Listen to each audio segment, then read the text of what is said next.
Good afternoon. Good afternoon. Good afternoon. Oh, yeah, good afternoon. Good afternoon. Hey, well, it's good to see everybody here today. Today is May 6th, 2019. It's 3 o'clock County Commission meeting. We are honored with your presence today. We hope that you find your time here worthwhile and profitable. It is a tradition of this board. We do a couple of things. We're going to have a Pledge of Allegiance. We'll begin, though, with what's called a solemnizing prayer. And that solemnizing prayer, that's a legal term. We have them at the beginning of the meetings, and these prayers are for the commissioners. They're not for you. You're welcome to listen if you like, but these are for us because what we're doing is seeking wisdom. We take very seriously what we do and looking for wisdom to make decisions that are in the best interest of everyone in this community. So, commissioners, if you'll join me, we'll get started.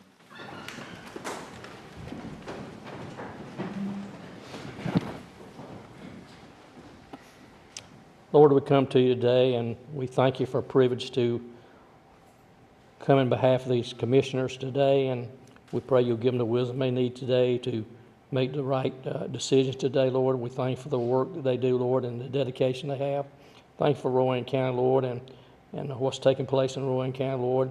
We pray for each person that's gathered here today. You'll be with us today, and we come to you today and ask you to bring comfort to our hearts for those who in bereavement, Lord, and law enforcement, dear Lord. We pray you be with them and help them, Lord. We thank you for all the work they do, Lord, so please help us today, and always remember, Lord, the blessings come from you. Thank you for that. In Jesus' name, amen. Amen. I pledge allegiance to the flag of the United States of America and to the republic for which it stands, one nation, under God, indivisible, with liberty and justice for all.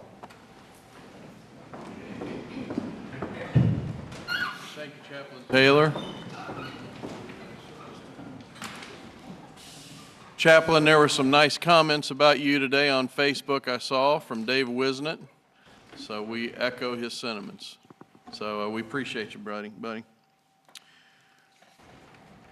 All right, additions and deletions. You have at your chair an addition regarding a change order at the Mid-Carolina Regional Airport that was provided for us today.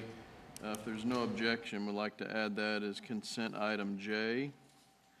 And does anyone else have any other additions or deletions? All right, if not, then do we have a motion to approve the agenda as amended? So moved. Second. All in favor, say aye. Aye. And do we have a motion then to approve the minutes of April 15th? So move. In a second? Second. All in favor, say aye. Aye. Then the consent agenda as amended is before us. Do we have a motion to approve consent agenda? So moved. Second. All in favor, say aye. Aye. Have anyone for public comment? All right, we have on public comment, Ronald Smith. Mr. Smith, welcome. Thank you very much, and I again thank the entire commission for this opportunity. I provided a letter to Aaron and Greg with an update on several major projects that we're taking on this year. I will just briefly mention these. I am very proud to represent the Rowan County Vietnam Veterans Memorial. Unfortunately, we have not made very much progress on that. We had planned to dedicate that this month in May on Memorial Day or Armed Forces Day, and I will appreciate your help in expediting, hopefully, that project for Veterans Day. The Yadkin River Park is taking off, and it is a beautiful park on the other side of the Yadkin River on the Wilcox Bridge. We're planning now to develop that park on the Rowan County side. We ask for your full support on that. Friends of Rowan, a funding program, is off and running. You'll be very excited to learn more about that. The Salisbury National Cemetery, we're waiting on the deed transfer so that we can move the 37 acres to the National Cemetery, and then we can have one of the largest national cemeteries in the Southeast. We're very proud of that. The city is doing some street maintenance work on that. As soon as that's completed, we hope to celebrate that also, and that may also be on Veterans Day. The end of this month, May the 27th, is Memorial Day, and each and every citizen is invited to the Memorial Day ceremony at the Salisbury National Cemetery at 10 o'clock a.m. on that Monday. And the only other project I'll mention, our Trinity Oaks downtown, our senior living center, has been put on hold temporarily.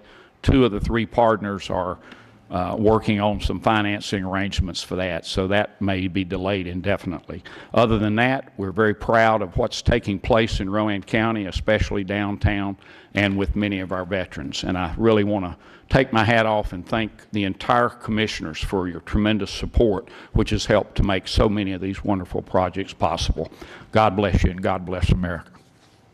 Thank you, Mr. Ronnie. All right, we'll move on to our regular agenda. And item number 3. Mr. Stewart, welcome. Did you have a good weekend? Sure did. Good. Great.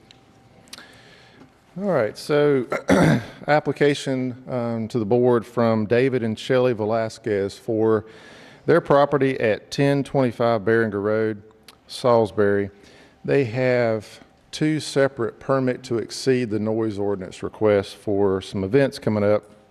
The first of which would be on Saturday, May 11th. It's the St. Jude Horse Trail Ride fundraiser event. You have some information in your packet. This is one of the things I wanted to at least have on display, is the map. So the trail ride here takes place on their property all around the vicinity here outlined in black that they owned. And if you look close to Beringer Road, there's an insert, and the existing barn facility here is where the music would be played. Parking area around the facility, but the whole site's used, but for the purposes of this, I think the main key is where the music would be played. So that would be on the 11th between 2 p.m. and 11, with a rain date of the following Saturday on the 18th. The second event would be for bull riding, live music, and refreshments on the 25th of May between 4 and 11, with a rain date on that Sunday, June 2nd. So those are the 2 requests and the rain dates. In the packet, I won't touch on all 10 criteria, but I did want to talk about a couple. I'm going to pull up the staff report here and reference those. But under item 2, the nature of the requested activity. So on the horse trail ride, it was described as sort of a leisurely ride around the 90 acres. They'll have live music, I mentioned, in the barn. And then the applicant had stated that they did provide some insulation within the building. There had been quite a few neighbor concerns about noise, and did want to respond to that from the insulation standpoint. And they closed the back of the barn as well. It had an open wall, and that's been closed according to the applicant. The bull riding event will have private security personnel, probably 6, which would be similar to their event 3 years ago. And they also hire off-duty sheriff deputies too. According to the applicant, the number is determined by the sheriff's department and working with them. Item 3, experience with the applicant. That's on the bottom of page 2.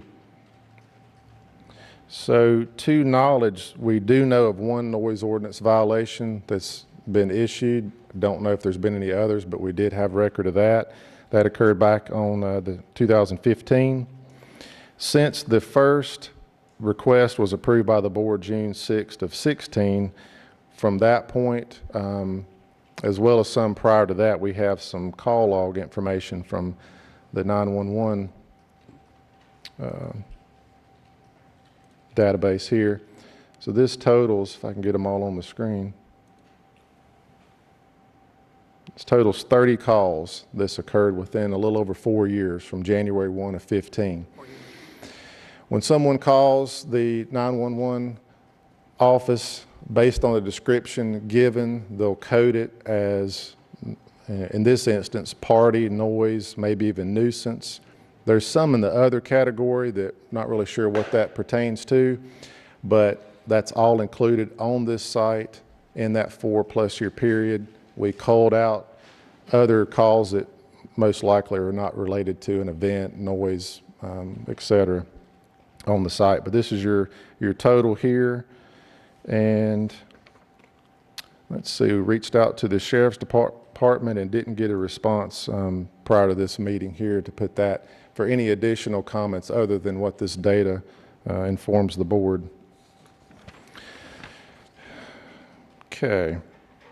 Staff received 6 calls concerned about the request. Some lived in the adjacent manufactured home park. Most wanted to remain anonymous.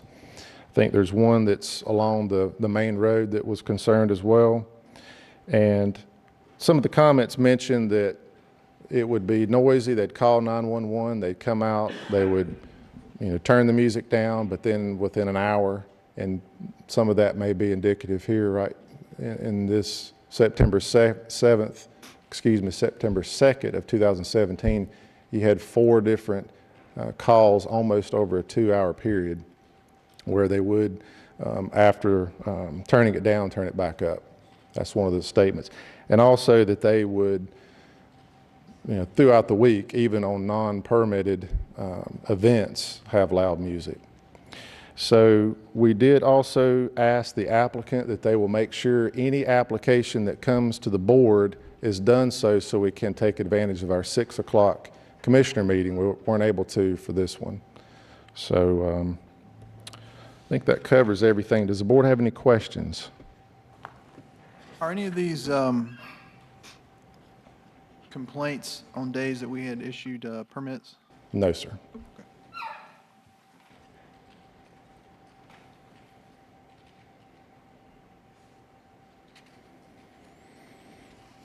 All right, any other questions for Shane? So Shane, talk to me about process here. Our notes say that doesn't require a public hearing, but public comment on the request as part of the process. Good point. So there is public comment. That's kind of historically what we've done. Just we shared the information with adjoining property owners and also residents within the park and posted a sign at the property.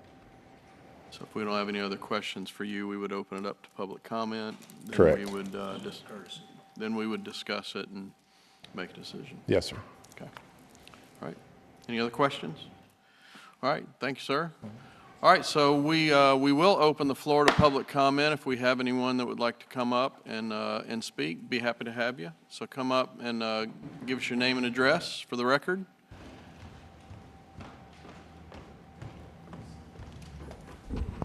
My name is Lisa Metcalf, and I live at 1135 Beringer Road, which is adjacent to the property. I have 21 acres of land that borders Mr. Velasquez. So I've just written this. Do I get like 2 minutes or something? Okay. On June the 6th, 2015, when we came here, that was the first documented call for the Rowan County Sheriff's Department concerning the noise at Mr. Velasquez's property. We have been here before you for the same request as Shane pointed out. We were instructed by Sheriff Alton to call every time there was noise so that you could have a documented record of that in case we had to do this again, and here we are. And that document's proven itself, I feel like. Since then, there's been at least 12 documented. Shane actually has more than that, not including all the times that we have texted him before the noise was out of hand and asked him to turn it down.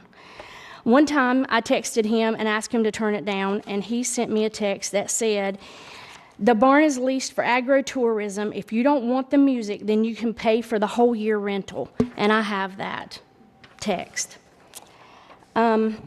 It's not just my husband and I, which Mr. Velasquez thinks, that's called the police department.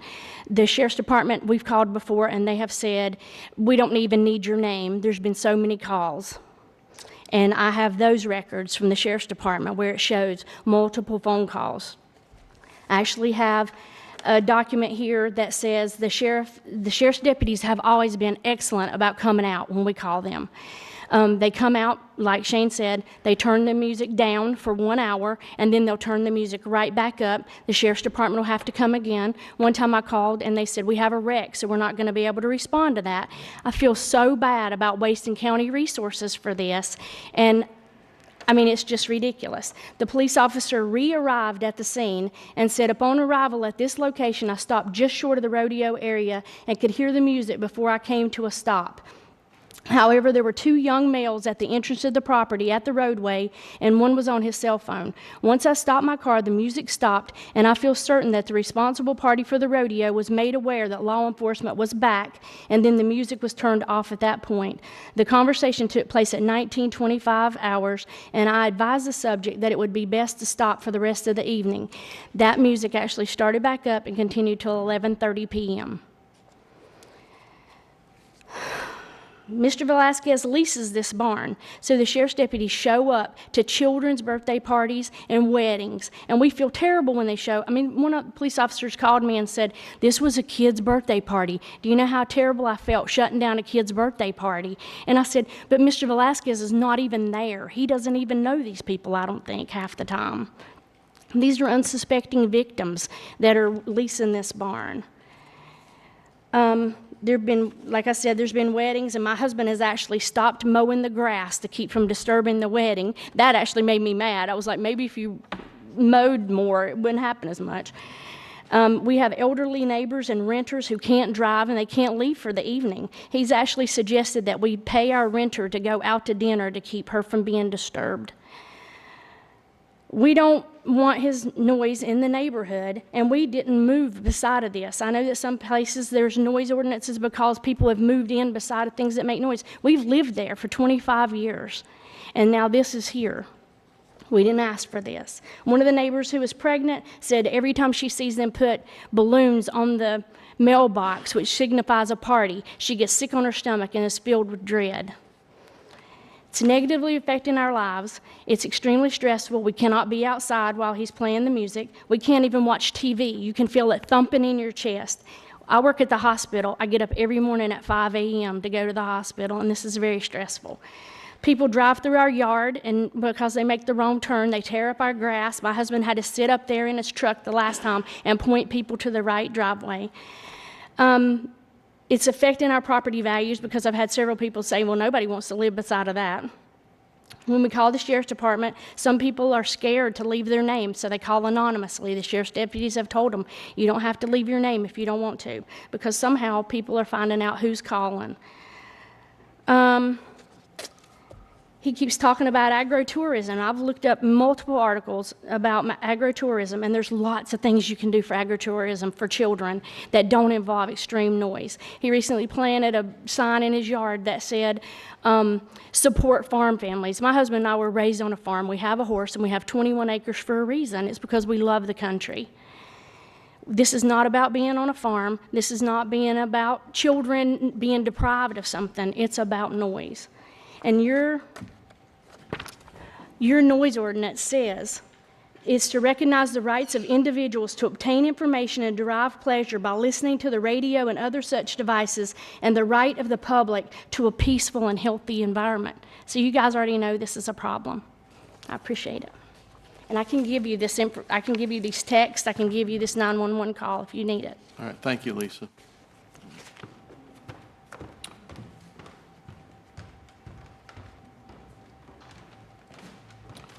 Welcome. Hey, how you doing? Good. My name is Doug Graham. I live at 5850 Louder Road. I'm about 1,500 feet from David's barn over there. Me and my wife, my daughter and son-in-law, and a grandchild live at that residence. And in 2 afternoons, about 30 or 45 minutes each time, I got 16 names of people complaining about the noise. And that's my issue, is the noise. And my daughter recently purchased 3.5 acres on the northwest corner there of Louder Road and Barringer Road. And she wants to build a house there, but now she's second guessing it because she don't want to hear that noise. So my issue is the noise. I don't care what else they do on their property. That's none of my business. I think everybody should be able to do what they want to with their property. So if they could do something about the noise, that's my problem right there. And then when they leave the party, there's always a lot of noise with the vehicles leaving and the radios blaring. So there's no reason for you to sit inside of your home and have your pictures rattling, and you can't enjoy your life at home. There's just no need for it. And that's all I got. Thank you. Thank you, Mr. Graham. And for the record, here's that list. Okay, thank you. Anyone else? Anyone else? All right. Yes, go ahead. Come on up.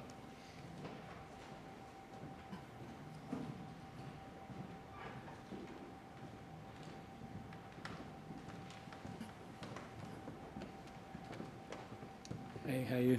My name is David Velasquez. My wife, Shelly Velasquez. We're the one asking for the permission to do the St. Jude Trail Ride. We've been trying to help the community a little bit. That part where we live in right now, and we're actually building a house for ourselves. We've been seeing a growing community there. They need places sometimes to do family stuff, which last year we have a couple churches, they ask us to do like a fundraising type things, and we kind of lease the lane or the place for them to do. Which they are aware of the noise level. It is in the contract that we have them sign. It is stated in there that there is no, what is it? That the noise can only be heard 100 feet from the barn. They have to follow the laws, basically. It is stated in our contract. Well, one of the things that I like to say, you know, we have a permit before a couple of years ago, and I mean, there was no complaints. We always have the same neighbors that we have the same disagreement with, which, I mean, they got the right to. Which we are working. We closed the back of the barn. We put, 2-inch or 4-inch insulation throughout the whole barn. We're working to cover that again with another layer of wood. And our plan is to put a privacy line of trees on both sides of the barn so it could Plus, we changing buffer some of the noise. we changing the starting point is like leasing for parties right now is gonna be changed to wedding venue, which mean, and also might be used to like a fundraising. We actually like to do certain things. We done a couple of years health ministry for Rowan. We do St. Jude's, and here we do sometime in South Carolina with some friends that we do. So, I mean, we taking in consideration what the neighbors and the community need and also asking us for, and we hoping to eventually do a couple of fundraising for the community, and hopefully what we changes we doing in the barn to be used as wedding venue is gonna avoid to all that noise. And the other thing that the other neighbor was saying something about controlling the people whenever they leave the property. I mean, we ask people to, you know, follow the rules, apply the law, whatever, but, What you they know, do in their personal vehicle, we cannot I mean, control. we can, When they're leaving in their personal vehicle, we cannot control their noise level. so, I mean, we just can't. But they are aware at the barn that there is a noise level plus, in we a certain talked to, distance from the barn. They are aware of that. we talked to a lawyer, Mr. Cecil Wheeler. He's the one that's trying to look over the whole situation on how we need to approach the rent or the lease of the place and making sure that they don't violate any laws or we don't get into any violations to ourselves, because, I mean, in the end of the day, we just don't want to break the law. We just, you know, want to help the community. Plus, we want to help income the farm, which is where we're planning to retire and live on. All right. Thank Thank you very much. I have a question, David, she has a question. actually a couple. Okay. So maybe we need Shane to put the map back up, please. When you're talking about planting a barrier of trees, where exactly on your property would you do that? We're looking around the area where there's the pipeline, which is the clear side towards the side to the, where the houses is. Okay, I'm not seeing it. It's gonna be, actually, I mean, there's a line of trees, but there's clear, we're gonna put a line of privacy trees, hopefully that block a lot of the extra noise that there's been causing lately, but there's already trees there too.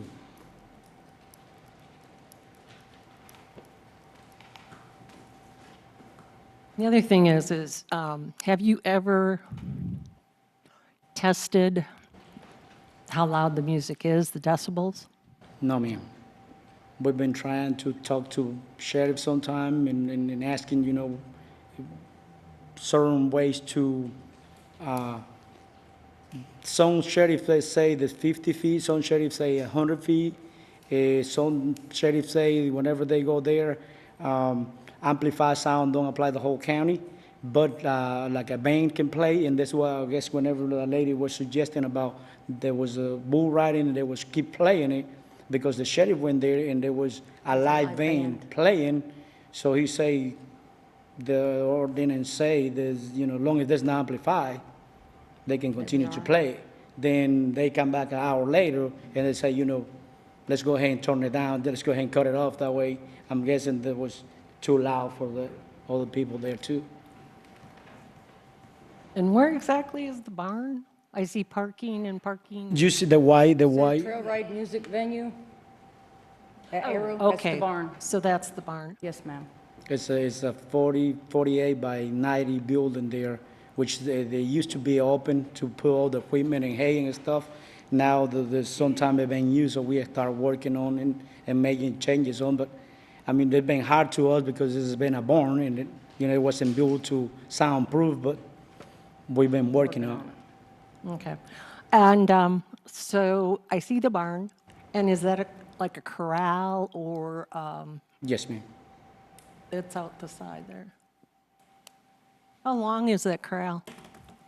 How long the corral? It's 150 feet. Okay. So according to our ordinance, the music should not go beyond the corral. Yes, ma'am. Okay, thank you. I have a couple of questions. Do you have an occupancy permit from the fire marshal? No. An occupancy Occupancy permit? permit. No. Okay, thank you. As far as my understanding in a farm, you don't need to have some kind of special permit. Okay. Thank you, sir.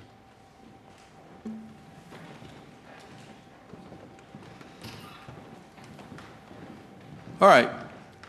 Anyone else want to come forward and speak? All right, if not, then we'll close public comment. Any other commissioners for Shane, or any other questions for Shane? Yeah, Shane, could you put the list of calls back up on the screen, please?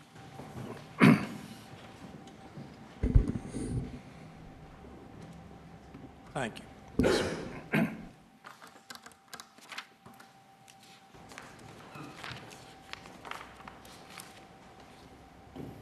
I was looking at that too, and if you look at the unique dates, and you've got about 21 different events, it looks like June 6th, August 9th, November 3rd, November 9th, November 29th, March 7th, July 22nd, September 2nd, November 27th, on and on. So it appears to be 21 separate events. Hey, Shane, I do have a question. You know, these barn venues are pretty popular. So every time they have a wedding, do they have to get a permit? Well, a wedding's not open to the public, so it's not subject to this process, but it would be subject to the noise ordinance. So there's either no complaints or maybe they're violating the All right, ordinance. say that again. So the noise ordinance is amplified sound, plainly audible within 100 feet of the property line. It doesn't matter what, you know, music, live band, whatever. But for this process, the offering has to be open to the general public for them to be able to apply to the board for approval to exceed for that specific day. So if this were a private party, it's not, you could not obtain one from the board, the way the current standards are written in our noise ordinance. Wouldn't need one. Well, it's still subject to the noise ordinance, though. Yeah, but it's, yes. So Right. what they're doing is asking to exceed noise ordinance. For 2 days. Correct. Yeah. But if they had a wedding or a birthday party that's closed to the public, then they're still violating the ordinance if they, Exceed. Sure. Noise, yeah. just want to make sure that was clear. Yes, sir, thank you. Shane, do you know if there's any ABC permit that's required for this since it's, they're serving alcohol? I believe they have some sort of permit maybe for this one-time event. The other, don't want to say, but I'm thinking that if you bring your own, you don't need one. I think that's correct. I believe you're right. From recollection. But that's not tied to the permit to exceed. No, sir. Okay.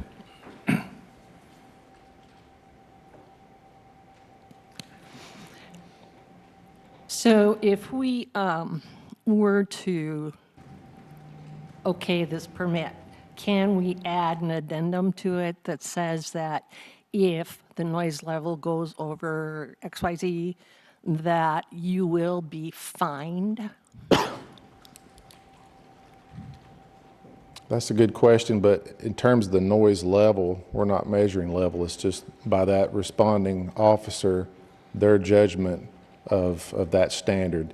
It's different than, there's another noise ordinance the county has that measures decibels. So that's different. This would not measure decibels. What does that other one say about decibels? It has certain provisions weighted over an 8-minute period for specific land uses, mining operations, manufacturing, and I believe the service sector. It would not include this, though. Are we eligible to put any conditions on this request? Yes, sir. There's nothing I'm aware of that would not allow that. Okay. Well, let me just put my opinion out here. I think several years ago, they came up and we told them that, we're going to be watching what they do over the couple of years. And clearly there wasn't a record of calls for service. Now we have a record over 4 years, almost 4 years period. So clearly they haven't been following the guidelines. Maybe they weren't the ones out there doing it, but they're responsible for what happens on their property. So I don't think that I'm comfortable voting for the bull riding event. I hate not to vote for the St. Jude Trail horse event because that's to help a nonprofit. So I'm not going to be in favor of the bull riding event until they make some more changes to their property, but I would probably vote for the St. Jude's trail riding event. And I Googled the sunset time is 8:17, so I wouldn't have any amplified sound after that. But that's kind of where I'm at on that. I kind of agree with Commissioner Caskey. It's obvious to me that they've had several warnings that this venue has not been following the guidelines that the county set down. And what is obvious to me is they come out, they turn it down, they come back, they turn it back up. So, I mean, it's almost like, are they out of sight? Okay, let's turn it back up. And that to me screams of, I'm going to do what I want to do as long as I don't get caught.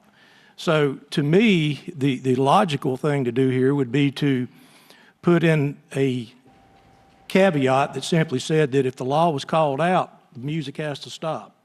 Because it's obvious these people don't have peace and tranquility on their own adjoining property. I was in the nightclub business, and you can control sound if that's what you want to do. And if you're in a barn that's so loud they can hear it 1,500 feet away, I wouldn't want to be in that barn because the music would be detrimental to your hearing. So to me, you're taking this thing to an extreme, and when it gets so bad that you have to call the police out to tell you turn the music down, it's obvious to me you know it's too loud. So I'm like Commissioner Caskey. I don't want to see St. Jude suffer because of poor management of the sound system. But, I mean, just how loud does it have to be?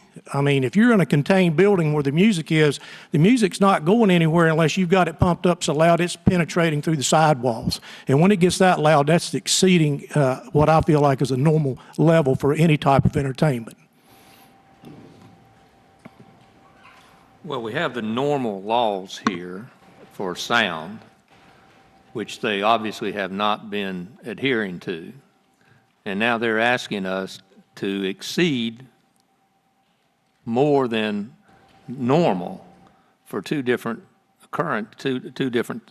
affairs that they're having here.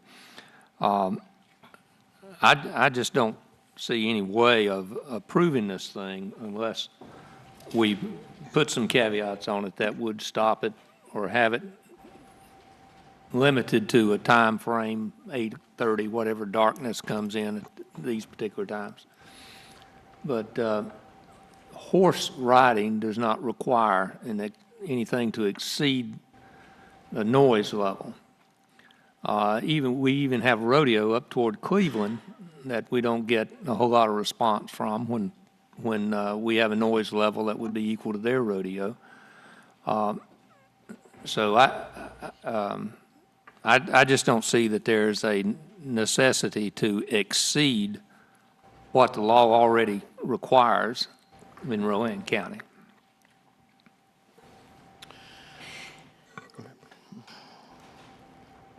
Shane, this is leased land?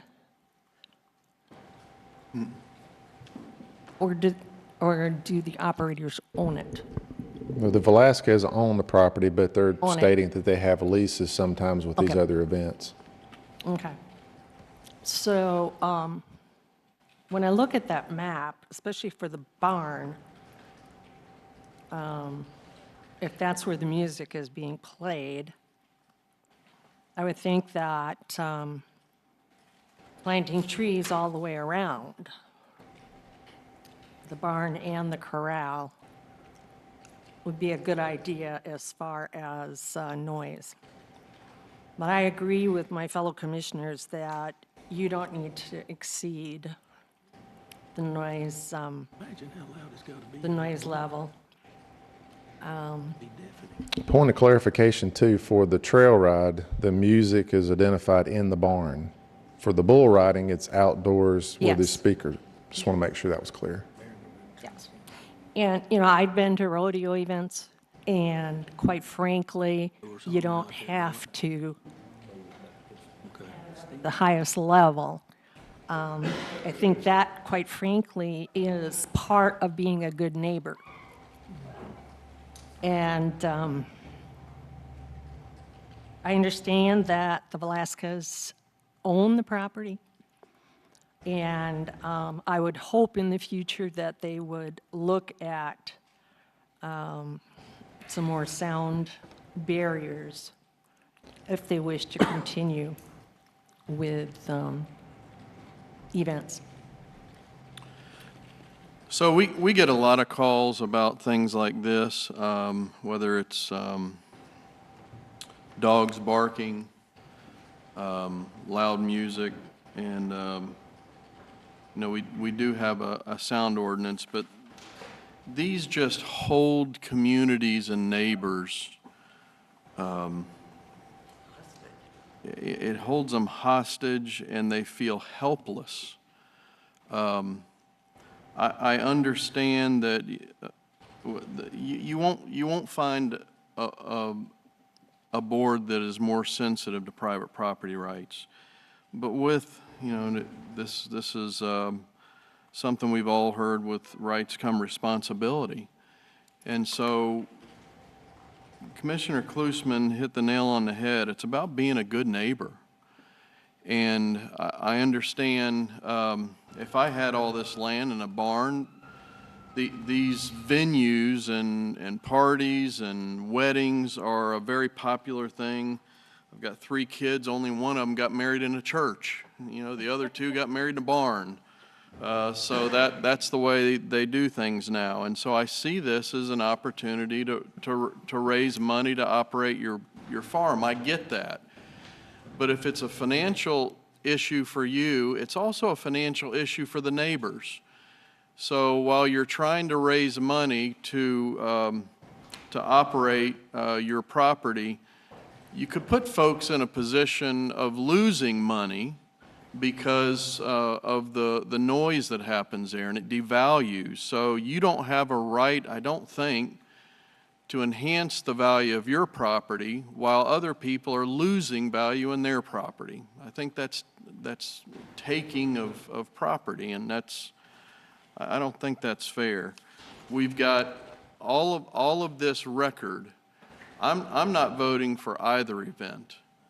And I'm sorry to you know, if St. Jude's is excluded from that, but if we want to come back next year and we don't have this next year, and the venue shows that they can be a responsible, loving neighbor, then we'll relook at it next year. But we'd be crazy to say yes after seeing this.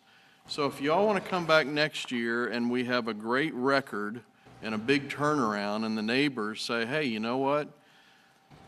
They really have done a good job, then I think you'll find a very cooperative board. But at this point, I'm not voting for either of them, and I just really hope that you'll think about the neighbors and the position you're putting a lot of these folks in. Man, dogs barking and motorcycles, this isn't what you're doing, but a lot of folks just feel helpless. So I don't know if we need to make a motion to deny. All right, I make a motion. We deny the permit to exceed noise ordinance request PE 0-19. Second. Any further discussion? All right, all in favor say aye. Aye. Any opposed? All right, thank you. All right, Randy Kress, Rural Broadband Task Force update. We are glad to see you. Thank you, Commissioners. Glad to be here. Yes, you can, yes. Yeah, I did want to put this on the agenda for two reasons. One, we've probably exceeded the task force life of the 1 year, but we're at a point that we can provide an update and have some additional information as well. So it'll be myself speaking, and if you're okay with it, I do have one of our providers that the task force is recommending. Going to remind everyone kind of how this began and I sure how we am. got here. Yes, Great, sir. thanks. Let me get my presentation pulled up. All right. And so you all know, Randy is he is the head of our information technology group here in Rowan County. So, thank you. Go ahead. Randy, stand a little closer to the microphone. All You're right. allowed to exceed the noise level in this room point in time. But if I start hearing myself, then I'll get into this crazy loop. So, no, but to give you an overview of where we were at, and I'll jump into the task force. Last year in January, there was a review from citizens, or there was concerns from citizens to the Commission of broadband accessibility. So with that, my county manager, Mr. Church, had come to me to ask what should we present for the board as options. So wanted to start out with where we were at, and we looked at this from a broadband availability for the unserved and underserved areas. So I'm using the same map that we had back in January of last year, just to give you a representation and bring you back to that moment where we knew that in the northwestern part of Rowan County, up here and above Cleveland and Mount Ulla, were areas from FCC that showed that there was lack of speed, so this light color area, and then also from the High Rock area in the southwestern portion of the Rowan County. So with this, there were a couple of options we looked at and recognized that there is a rural broadband importance. This is a review from last year as well, but the board felt that there was a need for this and chose to make a task force. And looking at this, Rowan County itself cannot be a broadband provider, so what were the options we could do? So I had presented two options back in January of last year. First option that was chosen by the board was to create a broadband task force. And reviewing that, it was to identify the key stakeholders and promote community involvement. We defined goals and determined what we wanted to do, and at that point we decided, with a group to try and figure out how to bring broadband without the county pursuing that, but looking at a public-private partnership. The option we didn't select at the time was a broadband feasibility study, or RFP. This was done in other counties as well. So I have this up here because as I go through some of the task force review, I'm summarizing over a year's worth of work. And I feel that the task force and other members of county staff have put a lot of effort into this and actually taken a lot of the things that would have been in this feasibility study. And so I have here, needs assessment, we've done that, GIS-based analysis for the project, and you'll see that with the mapping that we've done. And we did identify by looking at all the different providers. So I feel that Rowan County local government and the task force members did put a good effort into, succinctly bringing all this together. So I just wanted to note that choosing the first option of the task force, I feel very proud of being on that with the members. So what I'd like to go over is the task force activities. At the time this task force was put together, we were so thankful, and Ed Muir here forwarded over a playbook to me, and so he's been kind of the side liaison for passing information.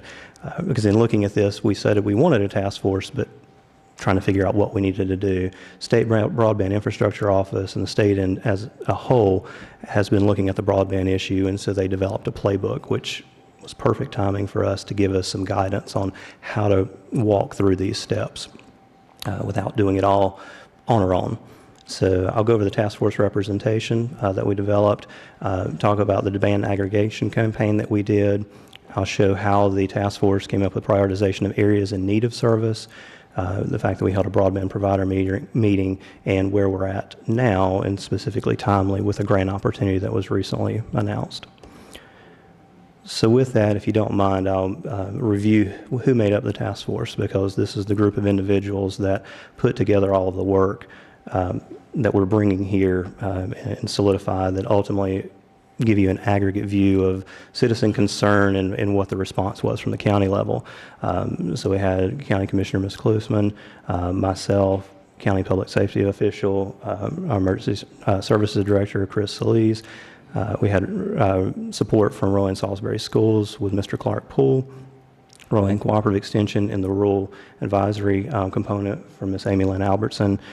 We had, and I've listed 2 citizens from the Scotch-Irish or the northwestern area, Ms. Bevan Fink, who had actually provided some great information early on, and her schedule didn't allow to continue, so we worked with Mr. Brad Godwin on the remainder of the task force. And then we also had the Morgan Ridge area citizen, Mr. Lee Simmons, who contributed as well. So that was the makeup of our membership. So we had good representation from public safety, commissioners, technical advisory, citizens that were highly involved in technical fields to review what's being spoken of and said to make sure we're on track and keep us in the right focus areas. So in addition to the task force, we had GIS support, which is clear and abundant. These weren't members of the task force, but definitely assisted behind the scenes. We had Mr. Columbus Hawks with 911. Our grant writer, Carrie Price, had online content from Ms. Everett, posting everything that we did throughout the process to the RowanCountyNC.gov/broadband to keep transparency at the height of everything throughout the entire process. Administrative support for all the secretaries from Ms. Jane Moore, who's since retired from our department, and now Ms. Tony Wingler. And really credit to State Broadband Office, the director, Ms. Angela Bailey, and Mr. Jim Corin. And Jim Corin with State Broadband Infrastructure Office happened to come today as well. So we appreciate that and appreciate their support throughout this entire process. They've been giving us guidance and coaching us along the way. So we go back to 2016 prior to the task force, and we had a very informal process where we went out, and this is what I spoke about last time. We had about 204 respondents, but you'll see a trend that just repeated itself. So this, if you look at the red areas, we still have the northwestern portion of the county, or the northern portion of the county, needing service, indicating inadequate service. So that's where we started from, with an informal survey before any process or playbook.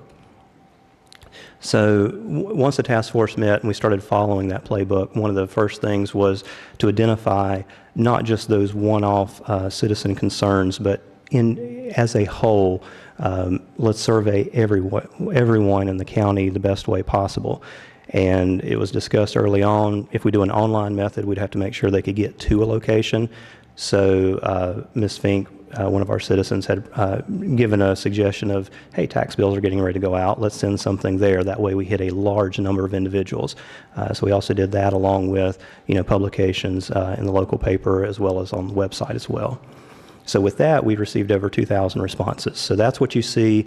It's a very busy map, and it's intended to look busy. It gave us a lot to work with. So this is a representation across the county. All green dots or all small circles are respondents. And so from that, about half were online and half were paper. So that means those paper results were entered and put in to be plotted. So we have this as an aggregate, and this gave the task force something to look for. With that, there was a questionnaire that was, so these are the responses to the surveys. The questionnaire that went out was asking, do you have adequate service, inadequate service, what are the levels you're willing to pay, what type of service do you have? So it gave a lot of data for the task force to review, because it's hard to get this information. Actually, we haven't ever gotten the information from clearly defined boundaries from the incumbent providers. So we're having to rely on citizens to let us know what service they have and where they need it, because they're finding that if they request service, it may not be available, or it may be available at a fee. And we also know, and there's been publications on this, that the federal maps use census blocks, and they color census blocks solid green if there's one citizen within that area. So we know we're working with data sets that aren't representative of what we're trying to accomplish. So we definitely want to take a data-driven approach here, and that's what you'll see. So without it looking like sores or somebody being bruised, Roane County's not being bruised here, but this is a heat map, and those darker spots are indicating clusters that are unsatisfied with their service or availability. Now, we have a pretty good response down here, and we know that's from one of our citizens who was able to rally his folks to complete the survey. And we also have the areas here that are really giving us a clear indication that the Scotch-Irish, and I'll refer to it as the Scotch-Irish area. The Scotch-Irish area are above Cleveland and behind Young's Mountain, or north of Young's Mountain, is an area of concern. There's more data to this. I'm summarizing all of the information I have here. Presentation will be available, and we can put that online as well. But this has already been published, so anybody can go here now as the broadband map. You can click through, and there's tons of details and layers. You can sort by different things, but I think this gives a good overview.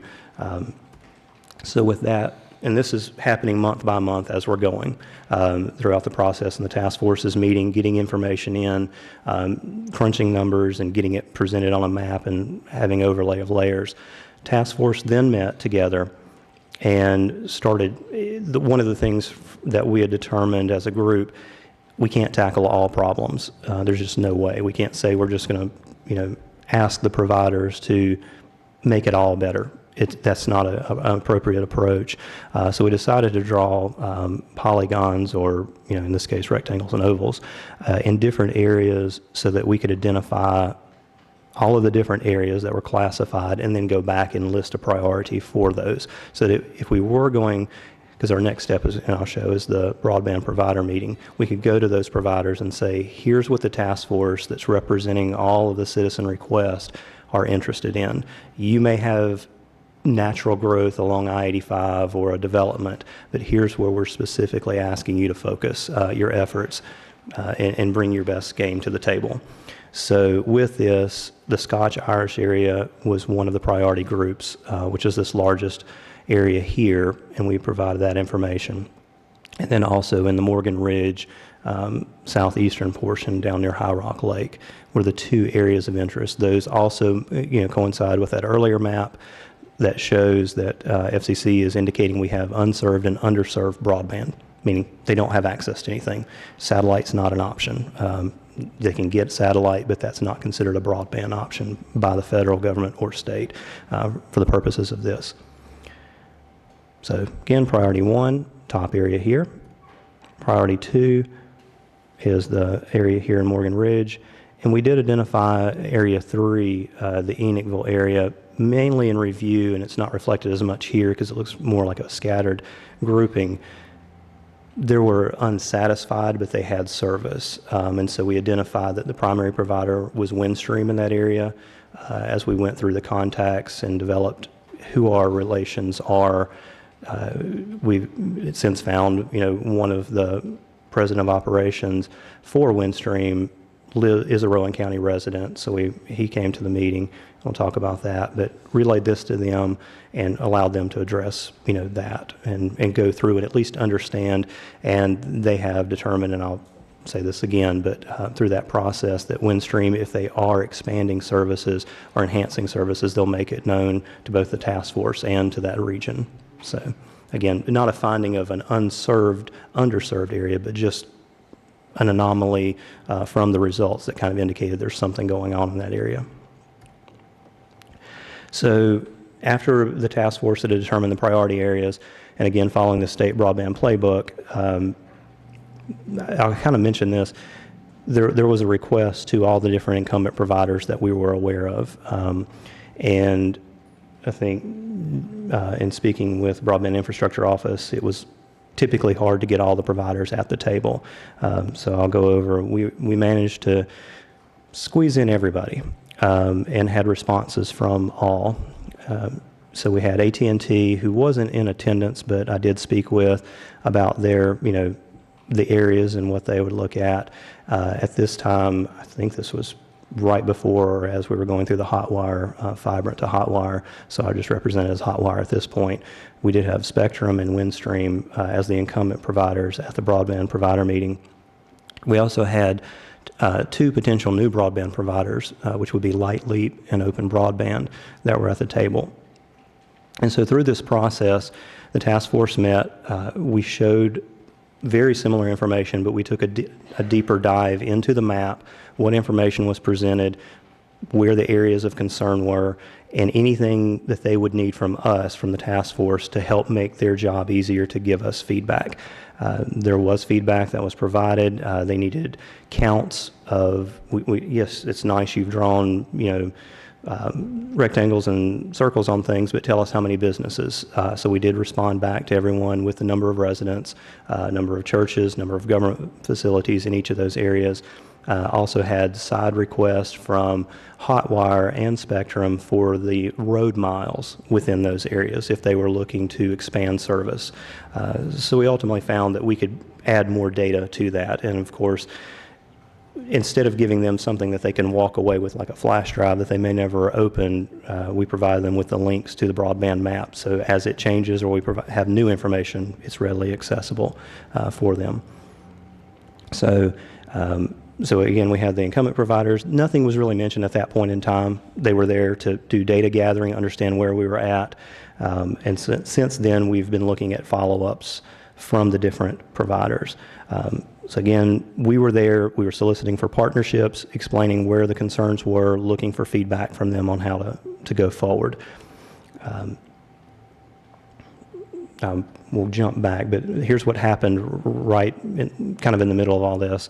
We had seen opportunities for other grants, but really haven't had an opportunity to look at one. So USDA announced a Reconnect loan and grant program that came out shortly after our broadband provider meeting, and it had been delayed. We didn't know exactly what the times were, but Carrie Price on staff had started looking at the details, finding out what we could do, and ultimately determined that this tied directly into the playbook. We could do a public-private partnership in some form of capacity that would match, a typical local government with private sector provider.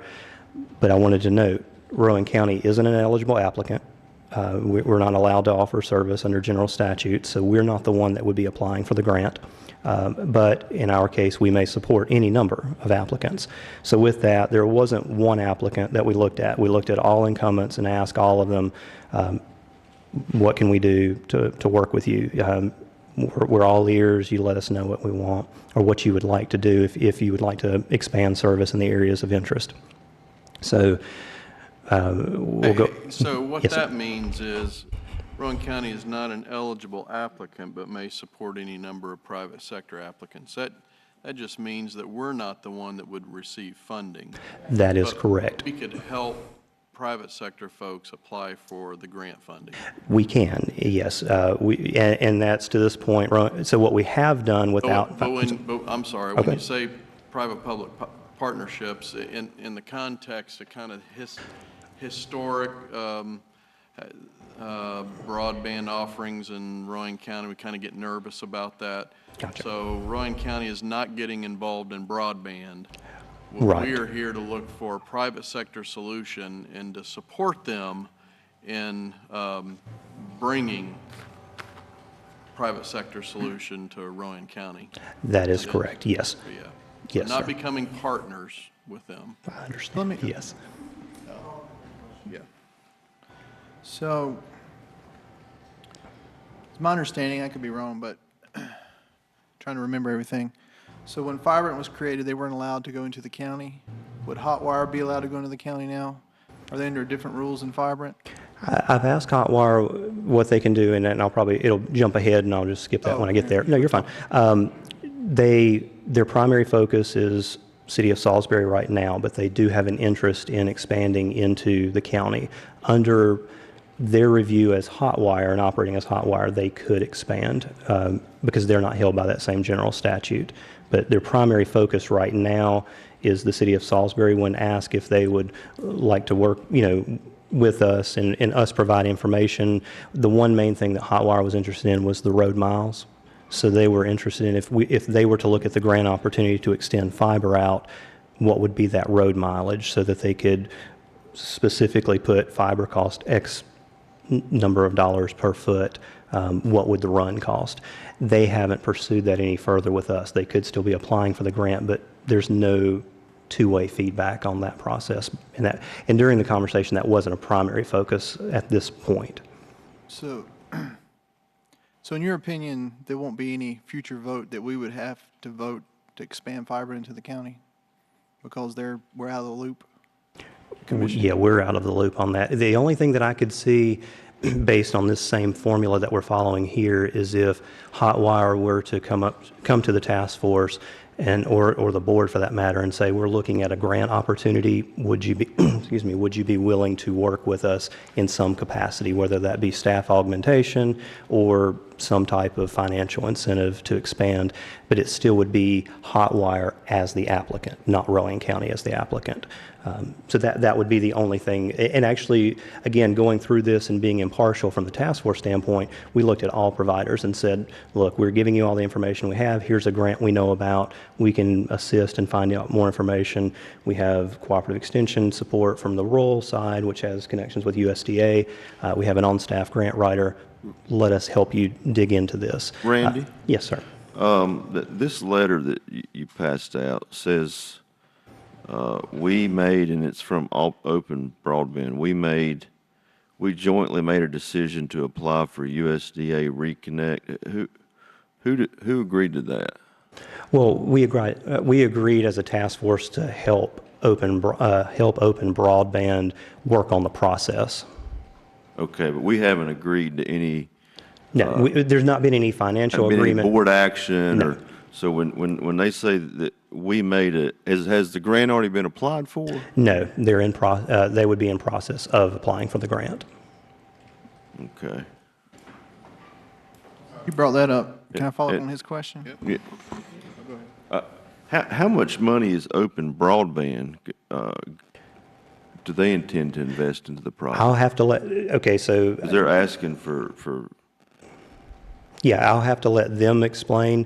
I'm just looking at it. So what we've done as a task force is put all broadband providers on a level playing field, looking at the grant and determining who would be ones that we could work with in any capacity or provide services. So from this standpoint, we've been providing GIS services, and we've offered to assist with all of the information from the task force and grant writing, the community development side of the house.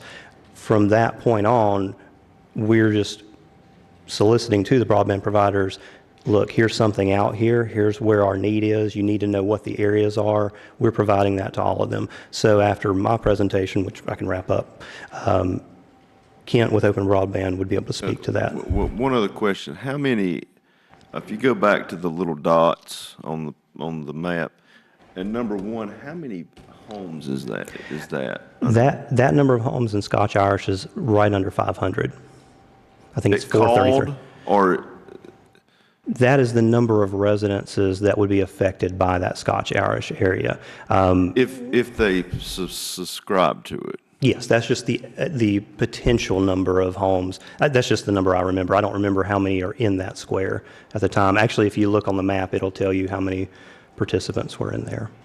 So the task force focused on the major areas that were reporting unavailable or unsatisfied, and seeing where the clumps were, basically, is what it boiled down to, and seeing where those heat maps were suggesting. It was also based on, are there other fire departments there?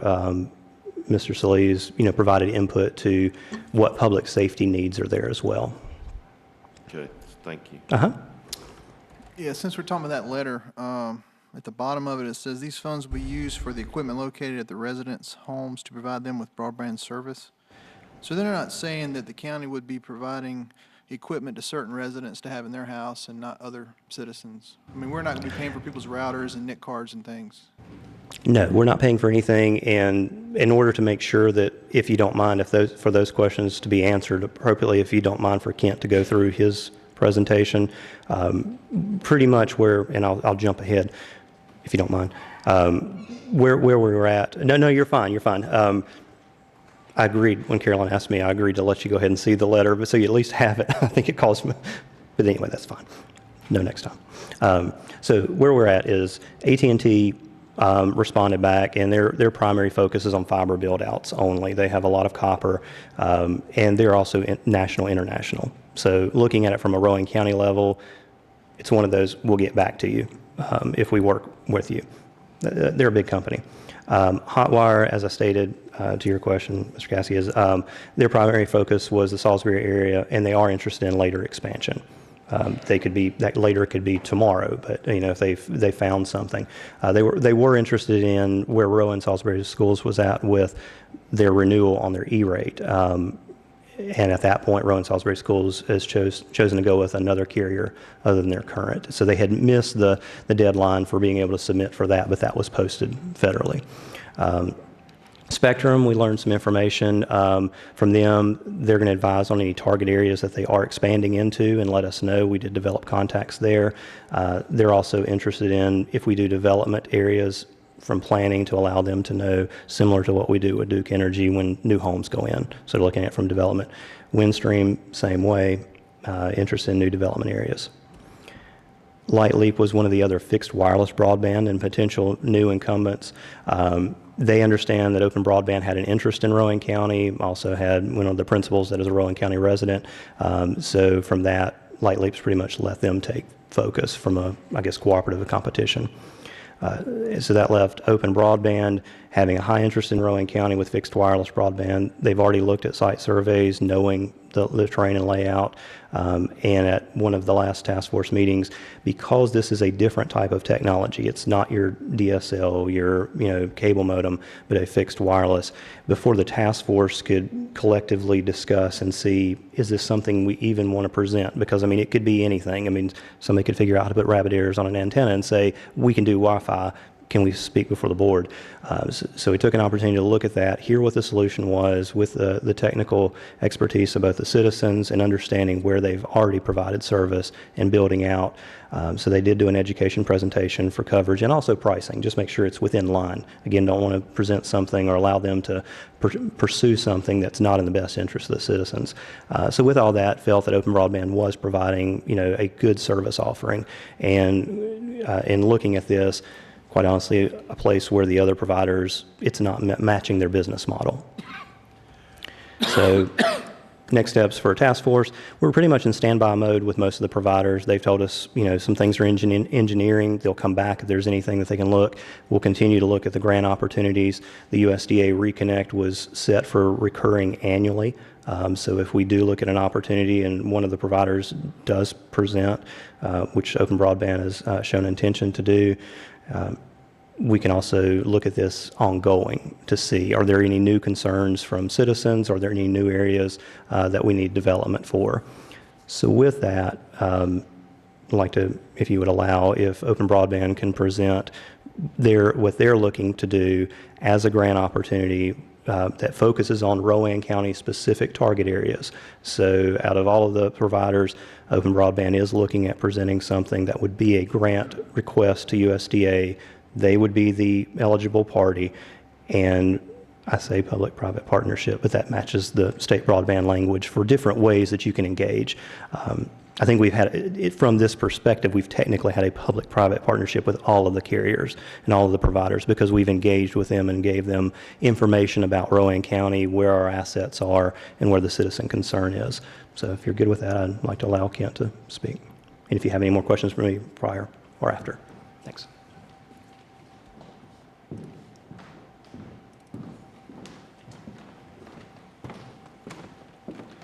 Good afternoon. My name is Kent Winrick. I'm Chief Technology Officer for Open Broadband. I'm also a resident of Rowan County.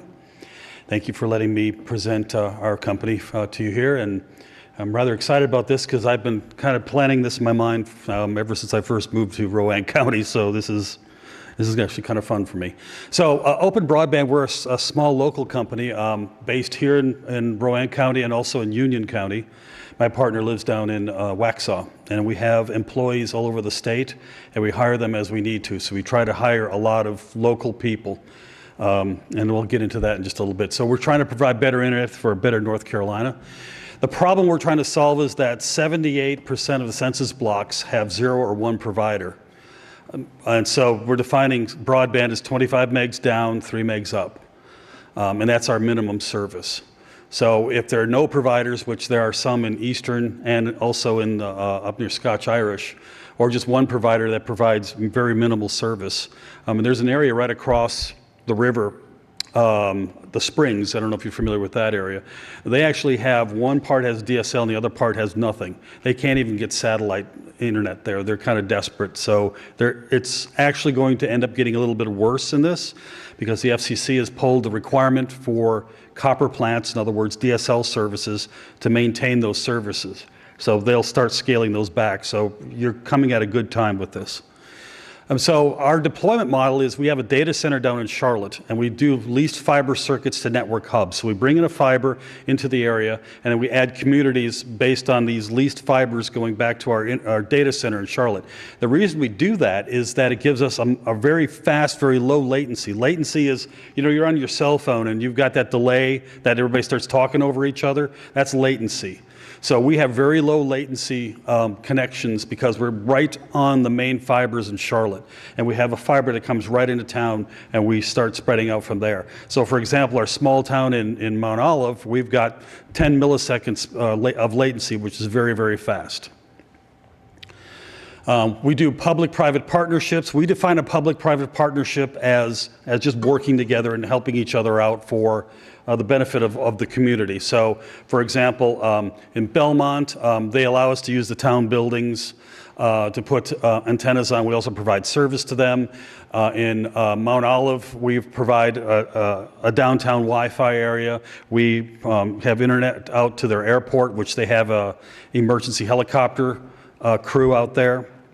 And so we just work, sharing information is more how we define a partnership. So these are some of the counties that we're presently working in. Excuse me, can you go back to that last? Sure. So in Belmont, these are I guess 4 of the examples. So your company sells services to Belmont? Yes. We have internet to every single one of their city buildings. And in exchange, they provided? They actually pay for the service. And they still provide us with buildings to be able. They pay monthly or they upfront? Monthly. Monthly. So did they invest any capital or? Yes, they did invest some capital, and they also allow us to go on top of towers. For example, we're on their police tower, as an example. Other buildings that are tall. And they allow us to attach for free. And in Mount Olive, same thing, selling weekly, or monthly service Yes. to the town? Yes. And in that case, did they provide any capital? In that case, they did not provide capital, but they provided us all the water towers in their area. And so we worked out a pretty good deal with that. Okay, and then I didn't catch what happened in Wayne and Orange. Wayne County, they're allowing us to go onto buildings and also water towers for free. We're still deploying in Wayne. Orange County gave us a $500,000 grant. And that's just to cover the first or top northern half of the county. I'll go into that in just a little bit as well. Okay, thank you. And then Duplin County. Duplin County, that's just kind of bleed over from Wayne. It just happens to be very close, and we end up serving Duplin. Now, we did have, as an example, a crop insurance company that built a 120-foot tower on their own dollar to be able to provide service to them and to their neighbors. And also the University of Mount Olive built a tower at their own dollar as well for us to be able to provide service to the area. In Wayne County, the small town of Seven Springs gave us some funding to be able to do an attachment to one of their water towers. So they actually paid for our mounting bracket, which is about $6,000. How many households are served in Wayne and Orange County? Orange County. Orange County, we are just beginning that. So, I mean, literally, we may have like a handful right now. So 12 customers? We probably have 3 right now. We're literally just turning it up. So, and I'll get into the details in Orange County. So here's some of the counties we're working in: Orange, Duplin, Chatham, Rutherford, Stanley, Greene County, Alamance, Lee, Mecklenburg. Believe it or not, there's an area of Charlotte that has nothing but DSL, and we provide service at Wake County as well. We provide downtown Belmont. They pay us to provide Wi-Fi to their downtown, and they have a little login, and we provide them with data and analytics on who's visiting, how many people are there. It's actually very popular. At many times we'll see 40, 50 people logged in at the same time. We also have a similar situation in Mount Olive in their Pickle Festival. Believe it or not, they get 30,000 people that show up for a Pickle Festival. And the Wi-Fi gets just absolutely used a lot. So Mount Olive was very happy that we turned up broadband in Mount Olive. They were the first one in Wayne County to get the internet. And this is an example this is a water tower in Mount Olive. So our little antennas are at the absolute top of that checkered tower, and then there's a close-up of the antennas. And these antennas here, there's the bottom one provides service to the University of Mount Olive. The one just above that goes to another tower. The one above that goes to a different water tower to cover a different area of the town. The one that's pointing to the right, that one's going off to a tower about 5 miles away that connects to University of Mount Olive Agricultural Center. And the top little ones are providing local service to businesses, the airport, and residents. But they look rather small when they're up in the air. Our open broadband model is the subscription service starts at $39, which we think is reasonable. And that's typically for, we have 2 different services, line of sight and non-line of sight. Non-line of sight, the equipment is a little more expensive, so we ask for an install fee on the non-line of sight.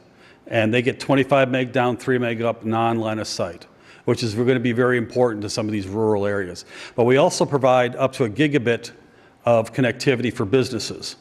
So if they have special needs for some special businesses coming in, we can do up to 1 gigabit. Matter of fact, we did a link for Guilford Technical College up in Jamestown, which is 5 gigabits. So we provide service to government, businesses, residential. We do Wi-Fi zones and analytics. We're all completely North Carolina owned and operated. Your dollars stay in the community, at least the state. And even our 24/7 call center is based in North Carolina. They speak our language, they understand the towns, and the like. And so we do have a 24/7 call center that people can call when there's issues. A few more happy customers. Pfeiffer University, we're working with University of Mount Olive. Packard Place is downtown Charlotte, and that's like an innovation center. Carolina Nut was a company that was in Mount Olive that were using little Verizon hotspots to run their business. And they have grain elevators, and they let us put antennas on the grain elevators, not only to provide service to them, but also to provide service to their neighbors. City of Belmont, Wayne County. TechWorks is the new innovation center in in Belmont. We provide them with a gig fiber, likewise with Packard Place, and we have been deployed in Trinity Oaks locally. So we provide service to business and government. So we've got like the town of Faison. You can see our tower climbers on the tower up there. Just below that is the Mount Olive Airport. The one in the middle is a gigabit wireless connection for Orthodontist in Belmont. The one in the upper right-hand corner is actually the Carolina Nut Company and the antennas that are on top of their grain elevators. And then down below is the town of Belmont Town Hall. Entrepreneurship centers, Packard Place and Charlotte.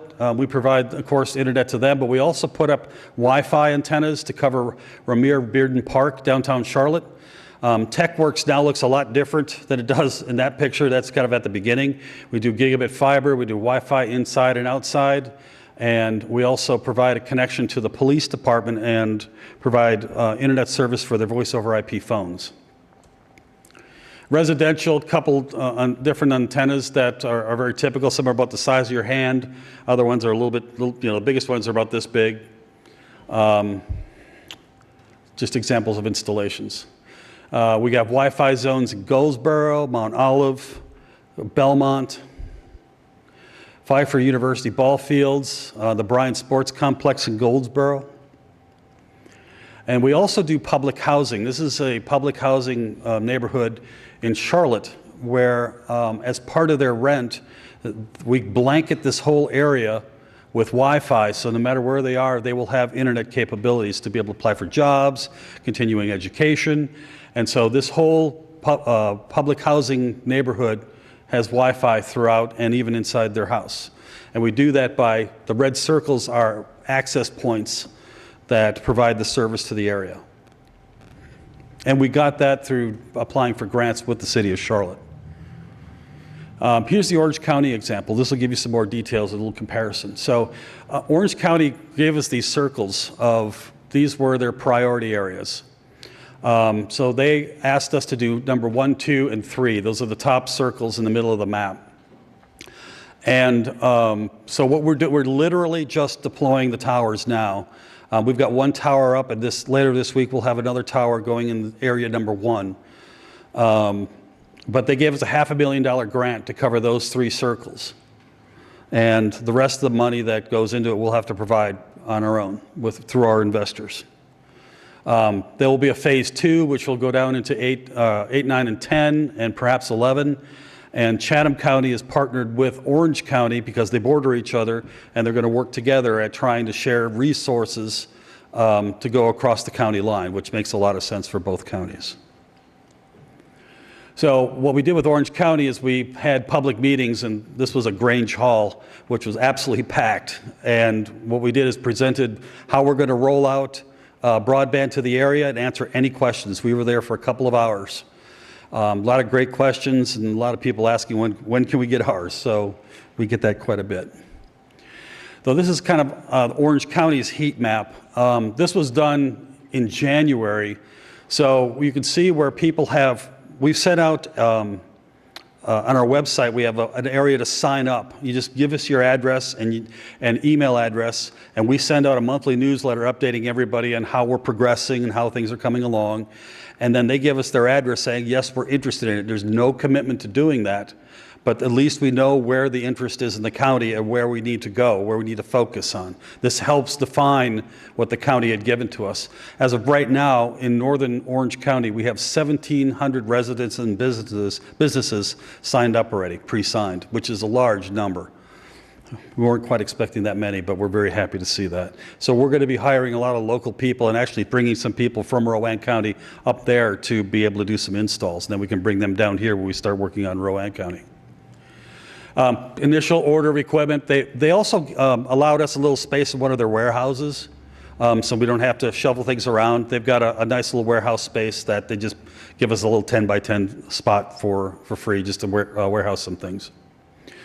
And then we start installing. So we get antennas that go on top of towers or water towers or telephone poles or whatever we can find that is high.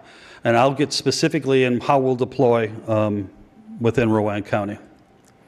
So here we go, Rowan County. So this is a map, and you can see the red dot is Young's Mountain. There are 2 towers in Young's Mountain. And this is what they call an RF prediction map, and just outside of Cleveland. And you can see it covers a pretty gosh darn good area. Now, this is for LTE non-line of sight. So this means that somebody is blocked behind trees. You cannot be blocked, like if you're in a valley and we can't put radio signals through dirt. So we'll have to find ways, if people are in low spots, we do what we call micro pops, micro points of presence. And it'll just be a little antenna with a radio that'll cover a small region.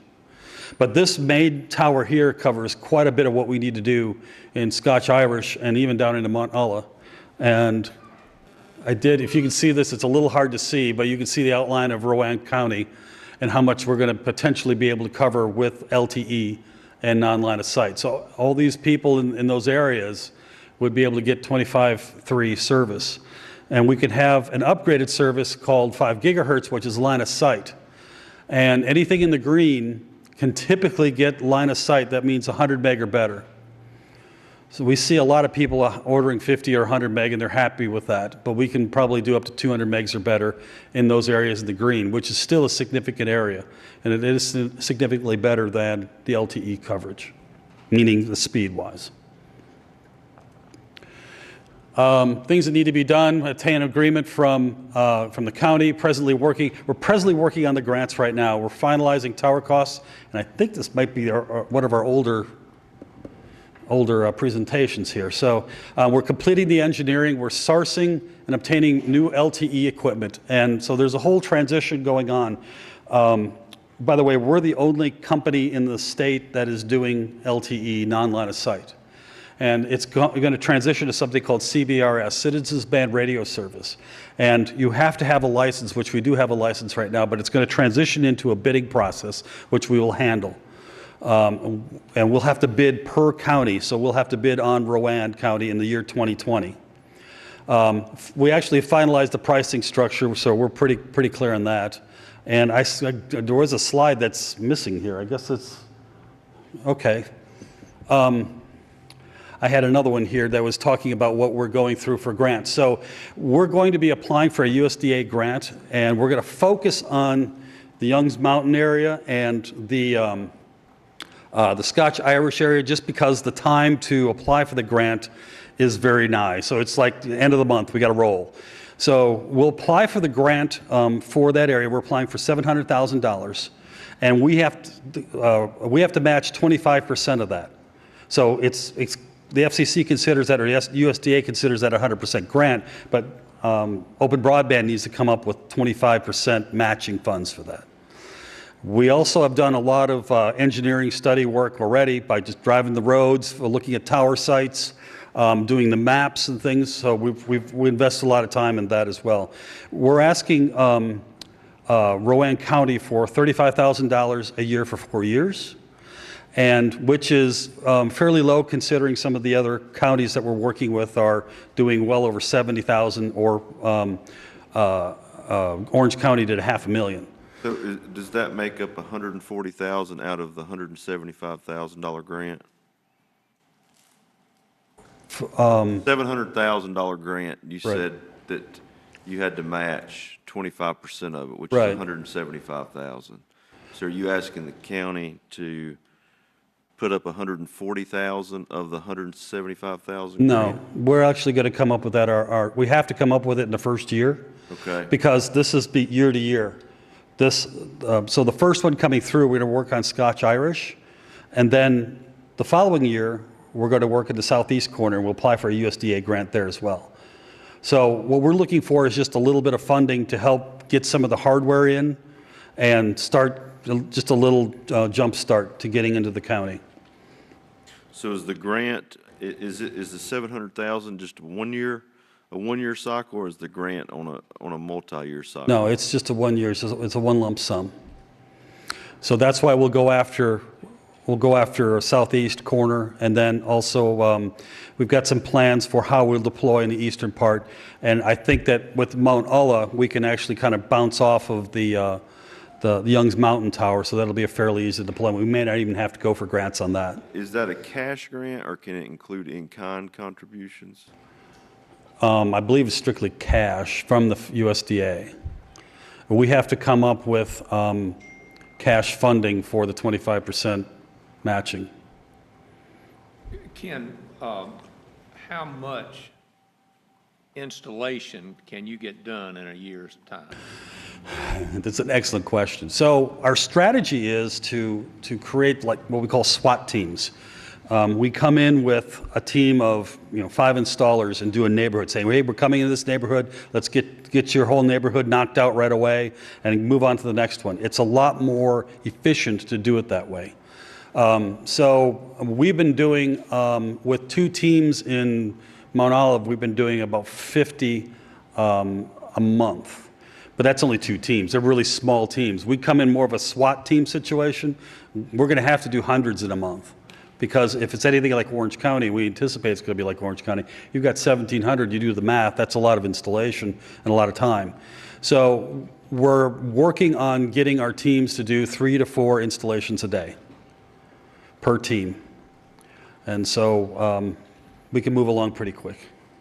We've got one team that actually pulled off 5 in one day, which I don't know how they did that, but it was fast. So we own all the equipment. We maintain everything. We're responsible for it. We're responsible for updates. And by the way, we are technology agnostic, which means we're utilizing a lot of wireless right now. That's because we just can deploy fast and deploy at a reasonable price so that it isn't overly expensive for the customers. We'll do fiber when we need to. We'll do copper when we need to.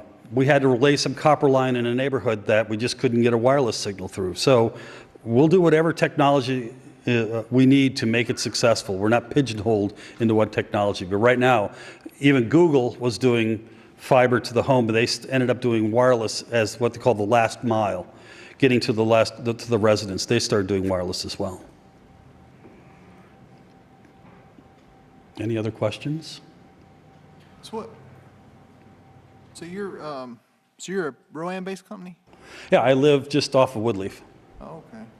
And sorry, let me get everybody to hear me.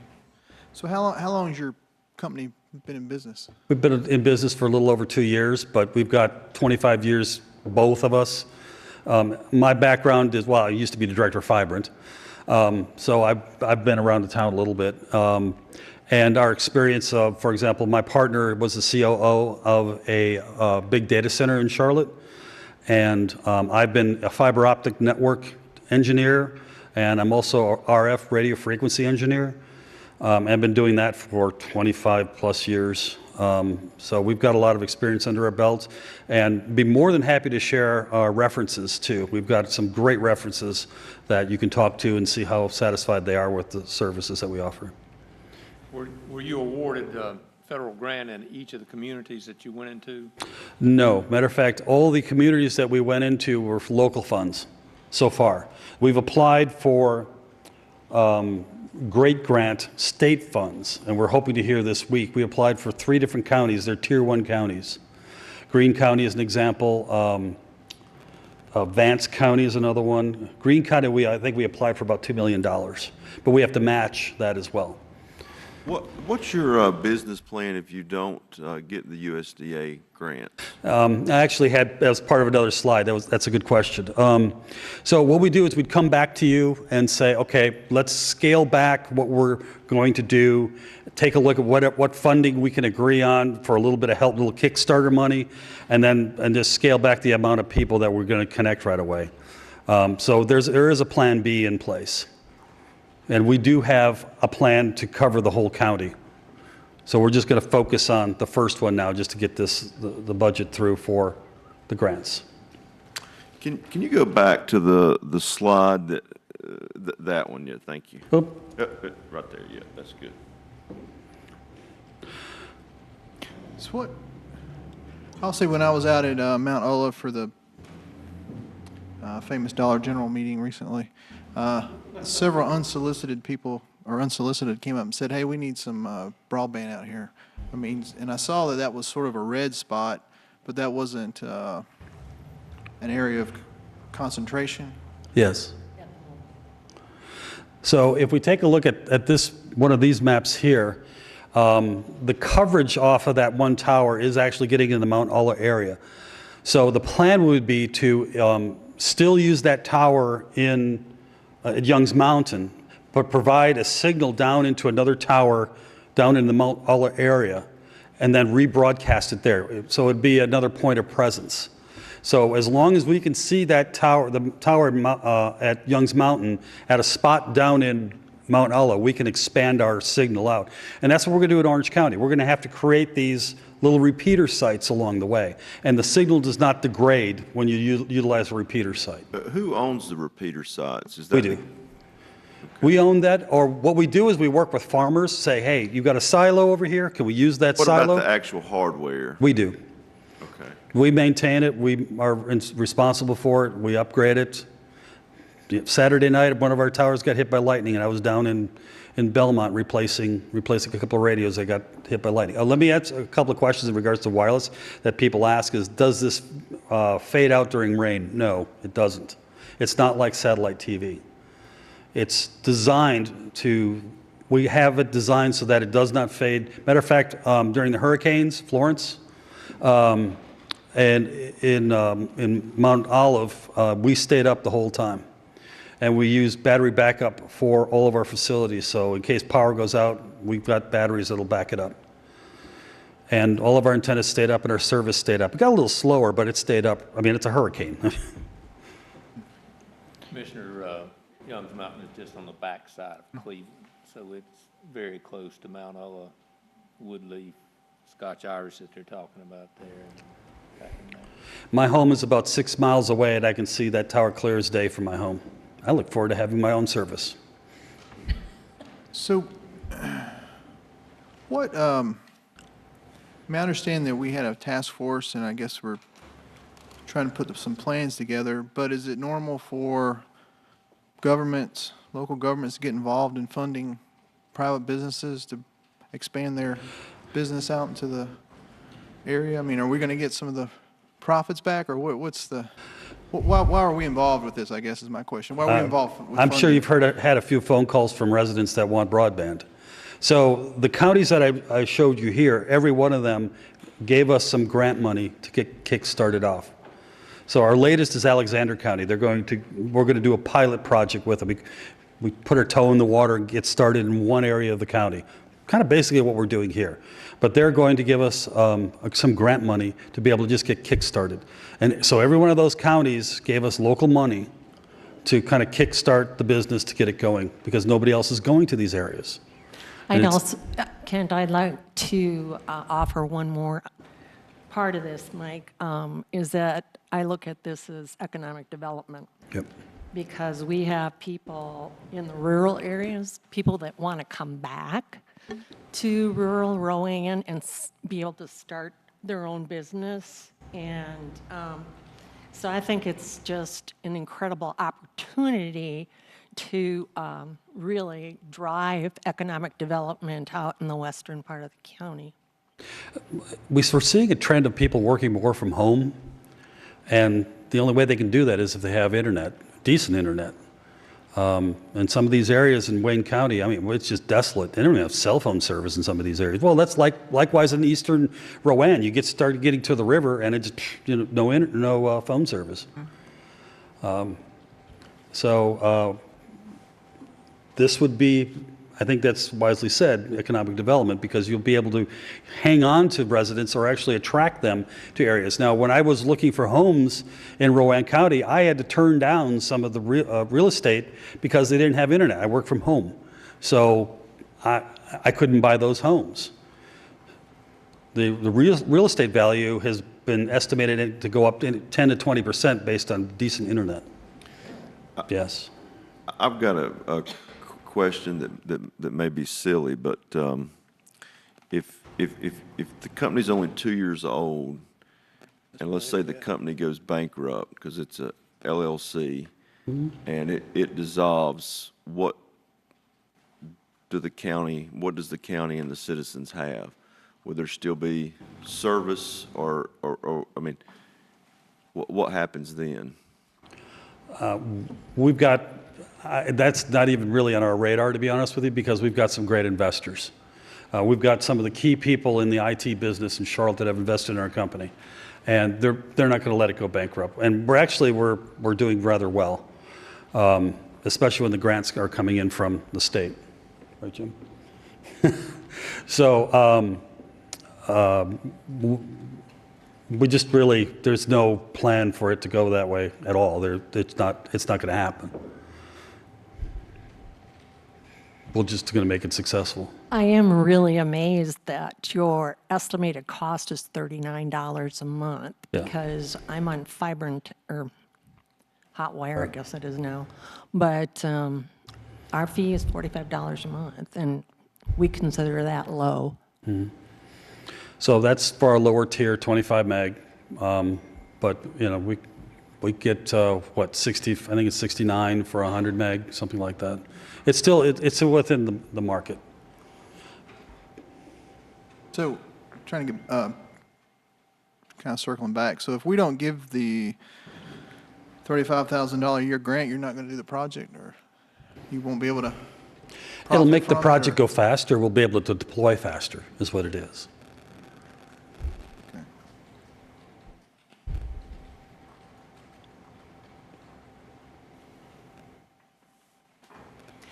Kent, are you expecting that the use of the towers that the county owns, the space that that you need on them, that you'll be renting that, or is your expectation that that will be free?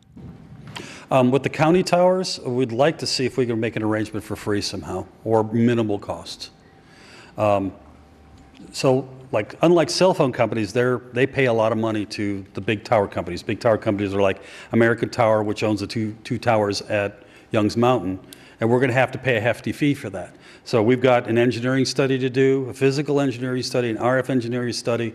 They have an application fee for $2,500 just to apply to be on there. Plus, it's going to be probably a couple $1,000s a month just to be on there. So we like to build our own towers, or at least find something that's a little less expensive. And I don't think the county owns a whole lot of towers, but I believe there's one that's going to be going up at Young's Mountain. We'd like to be talking to you about that. I think we own a couple acres up there, don't we, Yeah. Randy? 4 acres.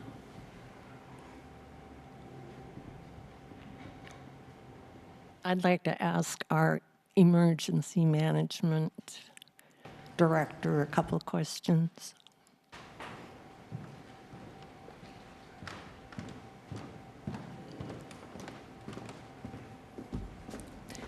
Chris, when we were looking at the previous maps that Randy had up there, there were looked like three fire stations that were going to be in need of this type of service. Is that correct? I'd have to look at the map again just to verify those stations, but that's true across the board where it's just the nature of what we do with the internet and technology and the dependency on that for emergency services these days. Some of these fire departments all these fire departments are using the internet and the technology heavy for reporting requirements to the state, training requirements. It'll help bring more training opportunities to the stations. And then if we're talking about connectivity and information sharing during disasters, that's just the nature of what we do also. Most of our stuff is online and internet based. So it applies to those fire departments in that area as well as all the fire departments. So, but yes, there is and I think we did a survey, included them, and there were a good number of fire departments that had the slower or non-existent speeds also. So as the neighborhood goes, so does the fire department. Just from your long experience, how unusual is it that internet would stay up during a hurricane? Well, I guess that is highly variable, I guess. So that does surprise me. A lot of times they're dependent on gas generators, so that's good news. That you must have some really good batteries to keep it going for that long. You bet.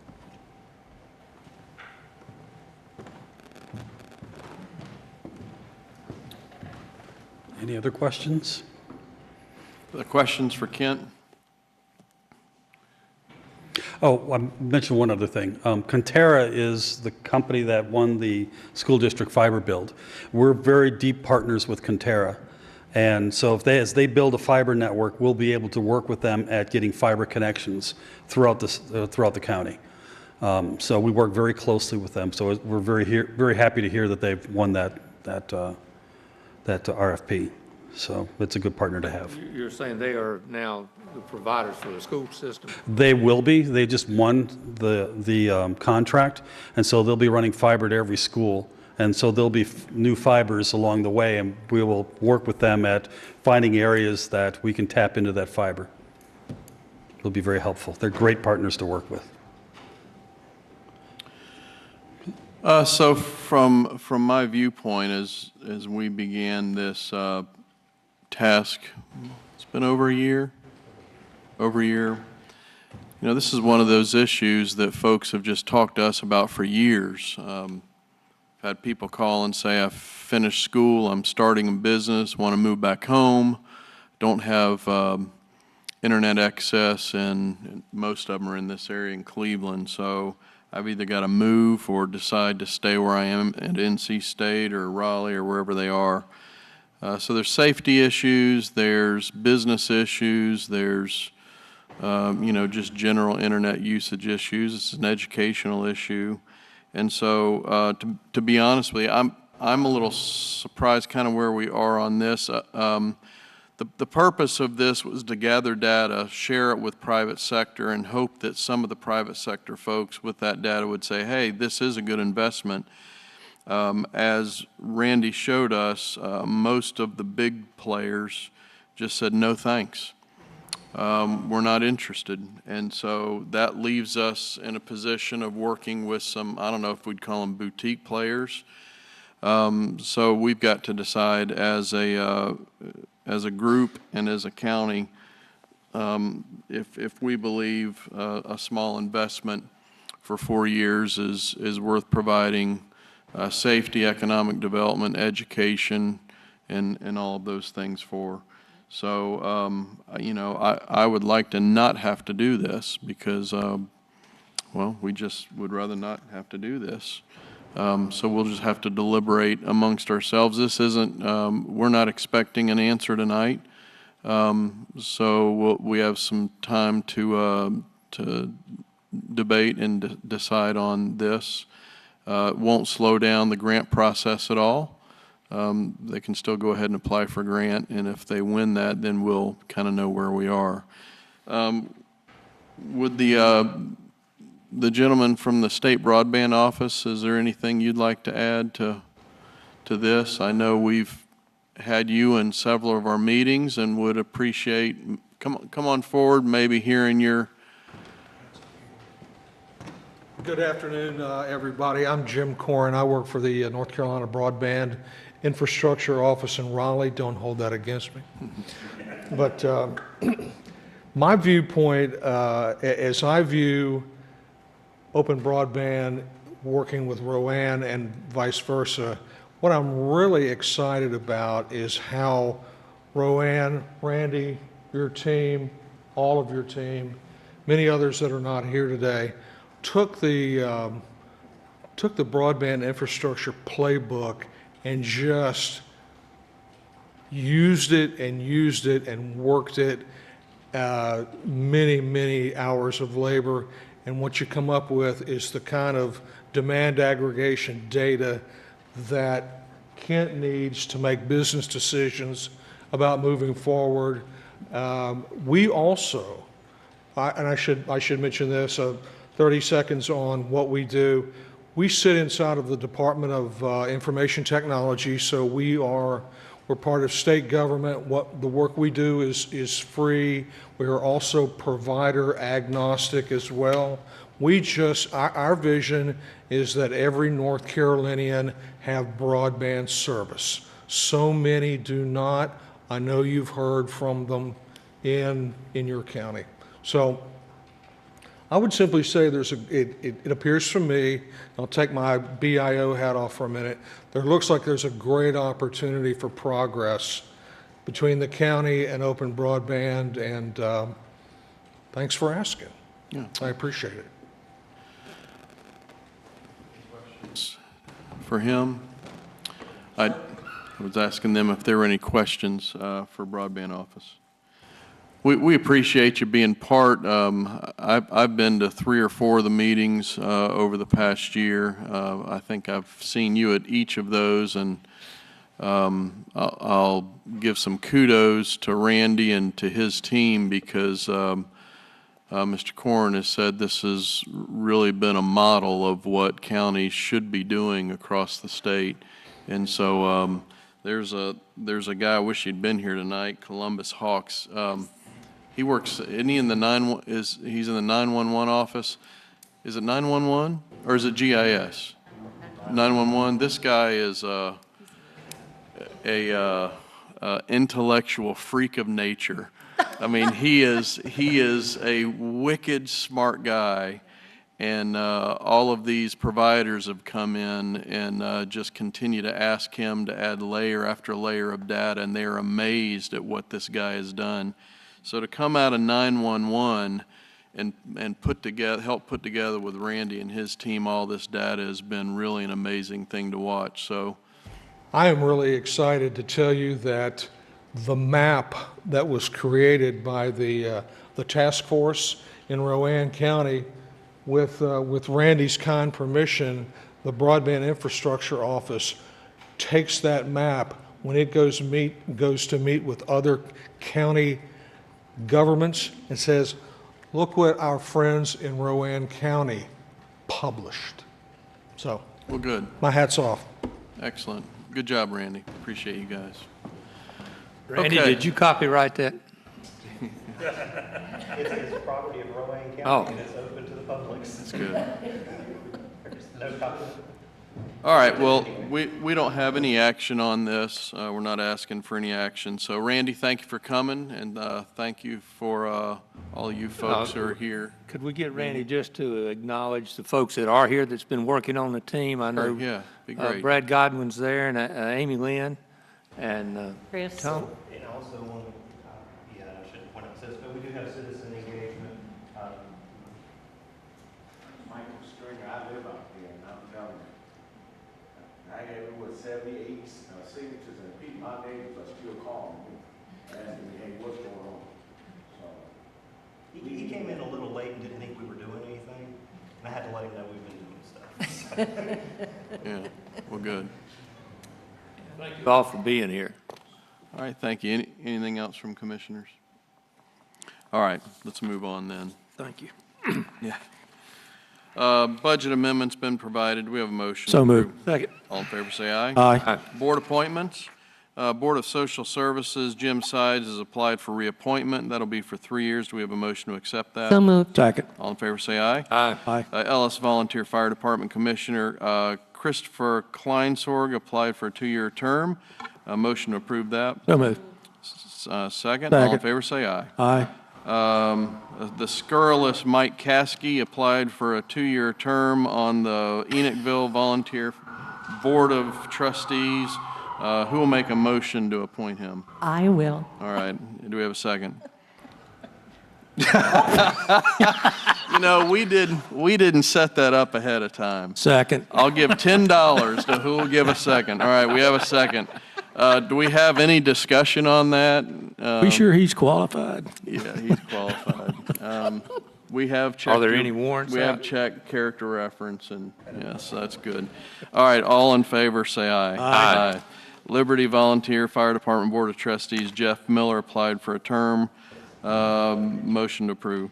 So moved. Second, all in favor, say aye. Aye.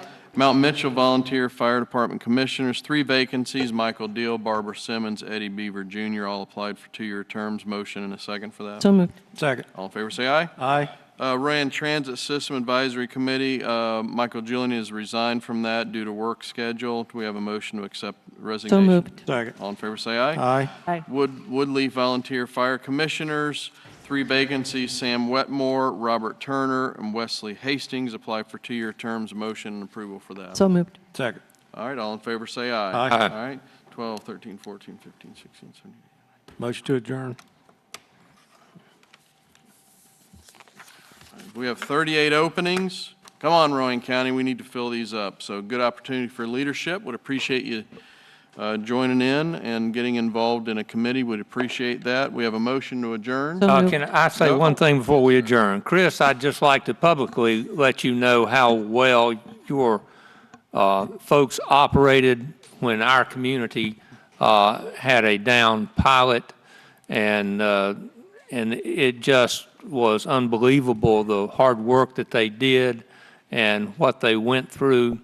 And Deborah Horn especially was just instrumental in helping our community get through this tragedy. Thank you for all that they do. Thank you, Chris. And with that, we have a motion and a second to adjourn. All in favor, say aye. Aye. Thank you.